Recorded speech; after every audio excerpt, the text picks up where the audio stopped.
of the neat things with any computer programming language is learning how to teach it to make decisions. And so one of the things we do as humans is make decisions about how things are going to happen. And so some of these decisions, we know that anytime a certain thing is going to happen, we want this other action to follow it. And so those are the types of things we can program pretty easily. So in LabVIEW, you got a couple options here. And I'm just going to put a couple things out here on the board here. I'm going to put in a switch. And then you can see there's all sorts of switches. I'll put this one in. And I'm going to call it alarm clock. So you can rename these things. I can like make them bigger, whatever. I don't want to make it small though. And there's other things we can do. Like I'm going to go ahead and put a while loop over here. Draw it around my switch. I'm going to right click over here. I'm going to create a control. That's going to be our stop button up here. Let's see how it says stop and stop. That's the text for the button. I'll make this bigger. I don't necessarily need the label on top of it, so I got rid of the label there. Okay, so I got that and that. I'm also going to put, how about I put a string indicator right there. I'm going to call it your response. Just because I can. Okay. And so what this program is going to do, I'll put a few more things in. Okay, so there's two ways we can make decisions. Well, two real common ways of making decisions in LabVIEW. And one is called a select structure. We'll do this program with a select structure. There's also a thing called a case statement, which I'll do here in a few minutes. But we'll start with a select structure. And what a select structure is if you right click where it says Boolean, go over here somewhere. Oh, I'm sorry, it's under comparison. I forget where it is. Yeah, under comparison, there's this select structure. So we go ahead and put one of these in.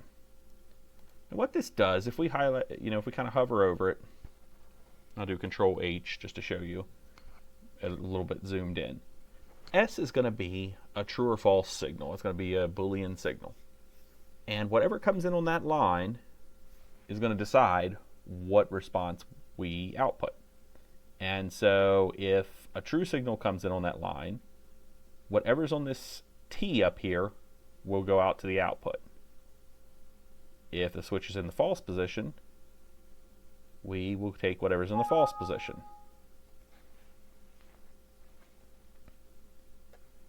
I never want you to show that again. Don't ever show that message again. Okay. Hopefully that fixes it. So, I'm going to run a wire from our switch to this thing right here. And I'm also going to take this and run it over here. And you see it's angry. Okay, no problem. Instead, what I'm going to do is I'm going to make a couple string constants. I'm going to go in here to string, and just to show you guys what I did, I right-clicked, went to string, and a string constant. I'll put two of these in. I'm going to call this one Hello World. And I can put in another one. I can copy this one. I'm going to call this one Sleeping. I'm going to wire each of these terminals to this select structure. Like that. And it's good form. I can move these wires around and stuff. In general, it's good form if you have inputs to have them come in on the left side and then have outputs come out on the right side. So I just want to make sure I showed that. All right, and this is some artifact. I'm not sure why that's there. It's not real. Okay. Then I run this response over here. So now, if the alarm clock switch is in the false position, it'll print out sleeping. And then if we flip the switch, we'll get hello world. So if I run this program, Sleeping, sleeping, sleeping. Alarm clock goes off. Hello world. And if you're like a lot of people, the alarm clock goes off. You're probably not like hello world. But if you turn it back off, you go back to sleep. And maybe this is more like your dog, you know, like wake up your dog and it's happy to see you. Yeah. So that's how we can use a select structure. I'll show you a real quick troubleshooting thing just to reinforce loops here. Suppose I put this switch outside. I run this program again. Notice nothing happens. The reason is when we ran this program, first thing it did was check what the position of alarm clock is. And it was false when we started this loop. So we entered the loop. The loop just keeps going over and over. But as far as this program's concerned, the last value it saw from that switch was false. So no matter what we did, this changing position doesn't affect our output because it's outside the loop. So anyway, I'll put it back in. So can I just do Control Z in it? Oh no, it's going to make me go through all that. Yeah, okay. I've got to actually move it again.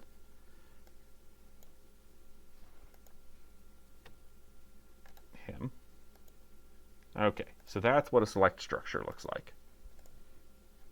And just to verify it works again. Yeah, okay. So now I'm going to get rid of all that. That's called a select structure. Actually, I'm going to make a new program. How's that? File, new VI. And Control T puts them alongside of each other. Now it works really well if I have two options and only one output. If I start needing to have more than one thing happen, or suppose a true signal means I need to turn on 3 lights and send a voltage to a pump, it may not be the best option to use a select structure at that point, because we got all these things that need to happen based on that one signal. Also, if instead of just true and false, we had to pick between a bunch of things, that's also another reason we might want to use something else. And so rather than having a bunch of select structures, there's also this thing called a case statement. And so let's just say I've got, we'll call this numeric 1. I'm going to put 5 of these in.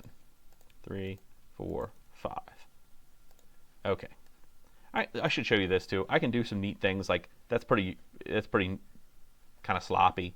For our purposes, it doesn't matter too much, but we can do things like we can clean all this up. I can make all our edges line up. I can say, how about the spacing between them be the same? So there's all sorts of things we can do over here. I can put them as a group. I can do things like I can go over here and these things, there's a way to group them. So I can be like, you have to draw this. Anyway, there's a way to group them. And that way I move them all together at the same time. Like I said, I wanted to move them over to the right side. Anyway, you get the idea. I've got 5 numeric controls. I want 1 numeric indicator. Then I want 1 dial that I'm going to put right here in the middle. I'm going to do a couple things here. What this is going to represent is, suppose I have 5 banks of sensors that I'm reading just a bunch of data from. And maybe I can't display all that data at once. Maybe it's just too much of it, too processor intensive, whatever it is. Maybe I can only look at one at a time. So what I could do, and maybe this is like for a user control somewhere, and they just want to be able to check on any of these at any given time. Maybe an operator walks by, sees this display, and says, let me check bank 3. So what I want to do, this would be really complicated with a set of select structures, because we'd have to look at each 2. If it's true, then we'd show numeric 1. If it's false, well, then we have to go to another one and say, well, is it numeric 2, true or false? Is it numeric 3, true or false? We have to do that for all of them. That's a lot of work. Instead, what we're going to do is we're going to have this dial, and we're going to make this dial go from 1 to 5, and basically the operator can just spin this around and look at different ones. So the first problem we see, I'm going to leave it for right now. We got 0 through 10. And actually I can leave that up there. I don't know why I'm moving it. But let's go over to the block diagram and start cleaning a few things up. First thing, I can do the same sorts of things over here. There's also things you can do, and I'm going to just show you this. You don't have to do this. Like if I want to get rid of these big blocks, I can right click on them and deselect show as icon, and then it's just that. And then, so if you have a lot of things going on, and as you get more comfortable with LabVIEW, you can do this and collapse some of these things so that it just doesn't take up as much space. But for now, we'll leave it as an icon just so we can see what's going on. See, as an icon, we can see this as a dial, and you know, we get to see all this stuff. Anyway, so I'm going to make a big while loop. I'm going to put it around all this stuff. And I'm also going to create a control here for our stop button. And I'll move our stop button. I'll do like I did last time. I'll get rid of the label. And I'll make this big. We like to have stop buttons pretty big. And, okay. So, what I'm going to do this time, one thing I do need to change. I'm going to look at this dial. And I'm going to say, you know what? I could set this dial, like if you start to turn it, like if you grab a hold of this and start to turn it, you can see 0.50, blah, blah, blah. 0.303. Well, I'd like it to just snap between positions. I'd like it to go between each of these positions. So what I'm going to do, I'm going to do some of this intentional, and you'll see what's happening. I'm going to say, you know what? Let's represent this. It's I32 integers. And so now, you see if I move the knob around, see if I can do this, you see that it only displays integer values. And so it's only outputting integer values. That's kind of nice. And so what we'll do next is I'm going to right click over here in the block diagram, and I'm going to go to structures. There's this thing called a case structure. And I'm going to draw it out just like I would a while loop. And the way this works is, if you've used case structures in another language or something like that, the way this works is it looks at whatever comes into this question mark, and it says, okay, you've given me a 1. Therefore, I need to do whatever's in the 1 set of instructions. So what I mean by that is, if I run a wire from here to here, you can see there's now a 0 and a 1. And I'll talk about default here in a minute. What I can do is, these are actually separate pieces of code right now. And they're basically, you think of like pieces of a block diagram stacked on top of each other. So if I put a, think about the best way to do this. Okay. So what I'm going to do, I'm going to go ahead and put numeric 1. Actually, I'm going to skip 0. I'm going to go to 1. I'm going to put numeric 1 inside there. And you'll see if I go to 0, it's like it disappears. That's okay. What I'm also going to do is I'm going to go to 1. I'm going to say, you know what? Add case after. Hey, it gets me 2. I'm going to put 2 in there. Add case after 3.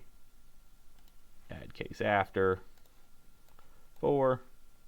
And add case after 5. Now what I'm going to do, and you can see as I flip through these, I get the different values out. What I'm going to do is go to 1. I'm going to run a wire from here to this numeric output. And I'm going to go right through the side of the case. You'll notice this is hollow, and I can't run it yet because it says, oh, there's missing pieces. Well, that's okay. What I need to do is I need to go through and connect each of these through that same terminal. Because what we're saying is we're going to get an output from this case structure, and it's going to be whatever comes to this terminal. So I have to make sure that there's always something coming to that terminal. So there we are, there we are, there we are. And just for fun, I'm going to put a constant in here. We're going to call it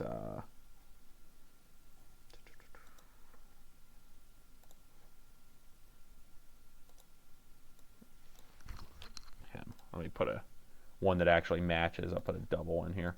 I'm going to call this negative 999. Okay, now we see the dot is filled in, and if we look through these, every single one of these cases has a something going to this output. My run arrow is there, and just for fun, I'm going to make this 10, 20, and I can adjust this at runtime as well, but just to demonstrate to begin with, 40, 50. Okay, so now if I run this, right now we're at case 0. And case 0, we said, hey, you know what? When this is at 0, output negative 999. If I go to case 1, we'll see it outputs 10. And it responds with me, right? Like I can change this. Go to case 2, same thing. But of course, if I go back and change case 1, nothing happens. But if I change case 2, because it's literally not reading the case 2 value until it's in, until this dial is set to case 2. And I can do this for all these. 3, hey, look, it's 30, 40, 50. Now, what do you suppose happens if I go to 60? Or I mean, if I go to 6? Well, boom. Weren't expecting that, maybe. Well, what's happened is I've only defined these cases, 1 through 5, and I defined 0. But 0 is what's listed as a default case.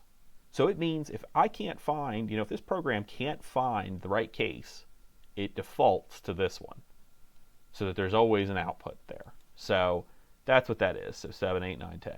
So depending, like as somebody designing a piece of equipment, you may want to leave this like this. You may want to be like, hey, we've got stuff programmed in 1 through 5. This leaves me room for expansion. Maybe I add another bank of sensors, and then we need 6, 7, 8, 9, 10, or something like that. Other things we can do is I can say, you know what? I still always have to have a default case, but maybe I'm like, let's change this. I can go into properties. In a month here, it'll show up. I can do things like, you know what? I don't like this range. I'm going to make it 1 through 5. And I can make it a ramp. I won't invert it, but you get the idea. Now if I run this program again, you can see that I only have values that are valid. I still have to have a default case. I still have to define something as a default case, but sometimes this is the smarter way to do it. Sometimes you may want to leave that open for expansion. Anyway, so that's how a case structure works. They're really convenient for things. I did want to show you one more piece to that, and that's called, like, this is pretty good because we can enter a number and it picks. But maybe I don't want a number. Maybe I want something a little more intuitive. So suppose I wanted to build, I don't know why I would want to do this like this, but suppose I wanted to build some sort of calendar program. I don't want to have to remember 0 is Sunday, 1 is Monday. But I like to be able to do things like treat those days as numbers. So I want to be able to say Tuesday plus 1 equals Wednesday. So what I can do, I'm going to make another one of these, file new. I can do this thing. I can go over here under numeric. I think it's under numeric. No, it's under enum. Ring and enum. I want enum. Put that out here. I'm going to right click on it, and I'm going to say properties. Now what this is this is an enumerated type, and it basically says I'm going to find a way to link things to numbers. And so if I go over here to edit items, I can say, you know what? Sunday. Of course it would do it that way. Okay, so this is going to be Saturday now. Friday. Thursday. There's probably a smarter way to do this. I'm just on the fly. This is what I'm doing.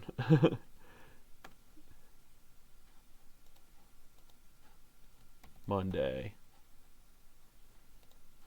Sunday. Okay. So now, when I go to access this enum, if this is selected as Sunday, it's going to output a 0. But I'll show you why that's cool. Okay, so there we are. There's our day. I can rename it. Day. I'm going to put in all my same stuff. I'm going to put in a while loop. I'm going to put in my stop button. Move my stop button out of this corner.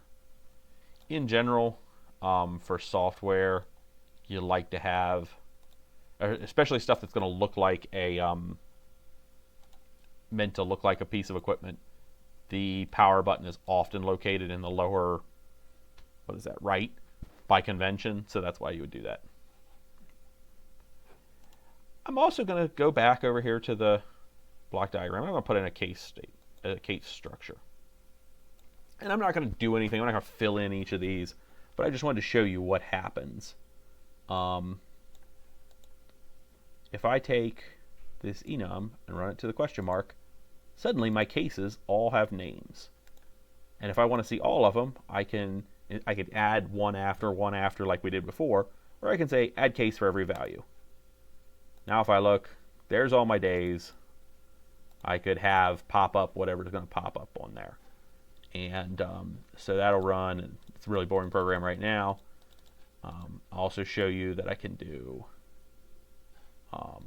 one interesting thing with enums is it's a little bit complicated it's a little bit, I'll say cumbersome to deal with making an indicator for them. So the easiest way is rather than going over here and making one from the enum list, what you can do is actually come over here and go copy, like Control-C it, Control-V it, but then I can right-click on it and say change to indicator.